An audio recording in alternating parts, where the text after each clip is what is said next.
So ayan guys, for today's video, ituturo ko sa inyo kung paano nga ba yung ginagawa ko para mas safe at hindi ma-hack yung ating Facebook account. So una-una guys, is i-open lang natin ang ating Facebook app.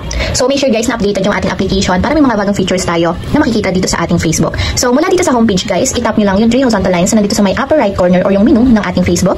And then dito guys sa menu, i-scroll up lang natin. And then tap natin dito yung settings and privacy. So pagka-tap ng settings and privacy, tap naman natin yung settings. And then dito guys, sa settings and privacy, itap nyo lang dito yung privacy checkup. So tap lang natin.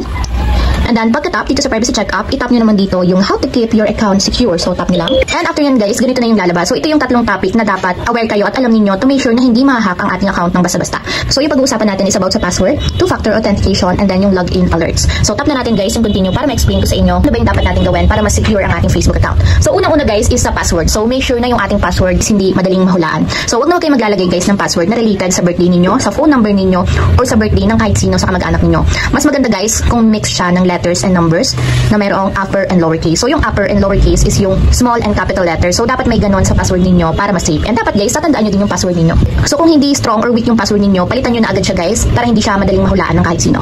So okay na tayo sa password. So and next na natin. So yung pangalawa nating step na dapat alam natin is yung two-factor authentication. So yung two-factor authentication guys is kada login natin sa ibang device or kada login ng ating account sa application is magno-notif sa mobile number na in-register natin sa ating Facebook. So nakalagay doon yung OTP number or yung OTP code na ilalagay natin kapag maglalogin tayo ng Facebook account. So sa ganitong paraan guys is napaka-safe and hindi basta-basta ma-access ng kahit sino yung account natin kasi nga may verification na kailangan pang ilagay bago ma-login yung account niyo. So meron tayong two ways kung paano ba tayo makaka-receive ng authentication. So pwede siya through phone number or pwede din naman siya through email. So much better guys na pareho na lang para may extra layer tayo ng security sa ating account. So kapag meron na kayo guys or naka-turn on na yung inyong two-factor authentication, itap na natin yung next. And lastly guys, kailangan naka-turn on lahat ng inyong login alerts through Facebook notification or through email notification.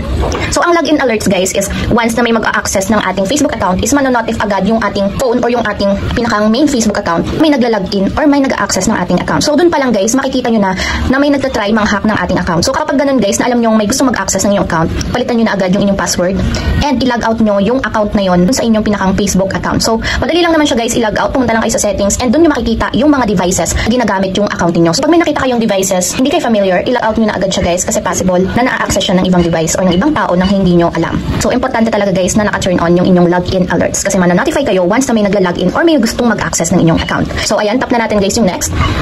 And ito yon. So kung makikita nyo guys, naka you're all set. Ibig sabihin yan guys, dun sa account ko is safe na siya kasi lahat ng tatlong topic na yon is merong check. So ibig sabihin, okay yung password ko, strong siya at hindi ganun kadaling mahulaan. So naka-set na or naka-turn on na yung two-factor authentication and naka-turn on din yung login alerts ko through Facebook notification and email. So